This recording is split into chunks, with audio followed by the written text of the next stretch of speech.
we're talking, like ACE is the buzzword right now, right, in the Air Force. So Agile Combat Employment, I think is what it stands for. But, like going, I don't know how much.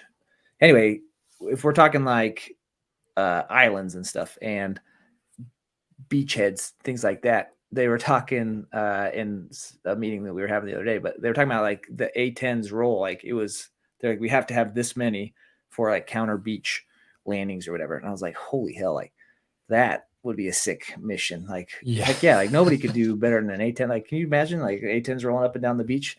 So I think there's definitely nobody else that could do something like that, right?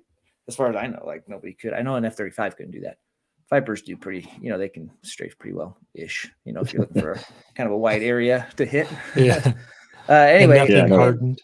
Yeah, exactly. Yeah, nothing hardened. So keeping them survivable, like talk to me about that. So I know like that's what we talk about when we talk about like Vipers not being able to survive high-end fights. And they're much more capable of survival probably than an A-10. Maybe at least that's what we think. But you tell me, like, can an A-10 get to that fight where he's protecting, beaches in certain areas where things need to be protected? Beaches may be a little challenging. As far as the South Pacific fight goes, I think our best role is just rolling heavy with mauled.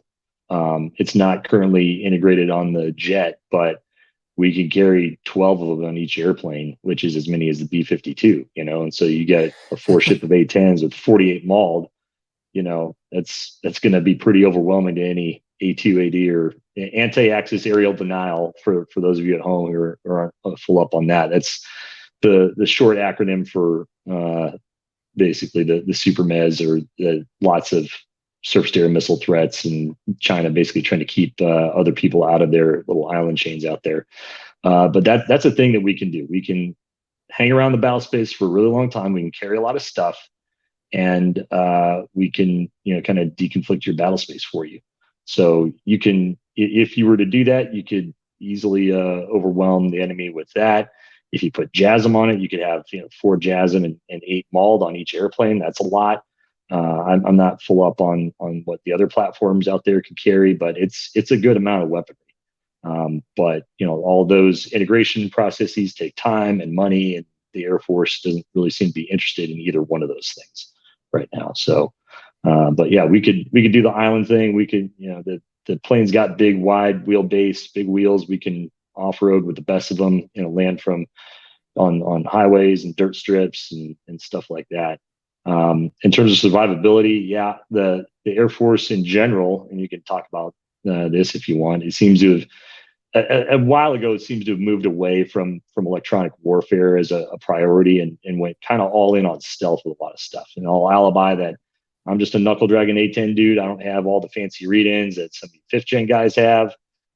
That's one of those things that we just don't necessarily get a lot of access to. But there are things that are out there that would make us more survivable if we just spent, I would say, a modest amount of money on it. And the other misnomer, I think it's a talking point or misnomer or whatever you want to call it, is, yeah, the A-10 by itself in certain situations is definitely not survivable. Neither is the Viper, but we've never gone to war like that. We always force package. We always have, different people doing their jobs specifically for what is best suited for their airframe. Use the right tool for the right job, right? So in a combined fight like that, I'd say we're survivable. We can definitely contribute to the fight for sure, but it's just not in the current interest of the Air Force right now. We're kind of getting treated like Milton on Office Space, where just stop. We're just going to stop sustainment. We're going to stop. Your data link's going to expire in 2 years. We're going to have these wings where we're not going to install them. We're fixing the glitch. It'll be okay. We're just going to put you in the basement right now, and we'll let you know when we need you. Yeah, I think 2 things. With now that I'm an air dominance guy, because I'm a C model guy now, so when you're kind of defending, and this is kind of holdover from being a seed guy, defending platforms and kind of moving, the entire group into a target area or into an AOR, and then moving back out. The problem set is flying slow. So whether it's a C-130 or a helicopter or an A-10, like if anybody's not keeping like 0.9 Mach or higher, it complicates the problem set. But, so I think that is one of the tough parts, is like, how do we protect the A-10s? How do we, as an entire package, protect them? But then the other side, which I think a lot of people miss out, is, we always talk about A-10s and CAS, A-10s and CAS. And like, a lot of people do CAS, and no one does CAS as well as the A-10.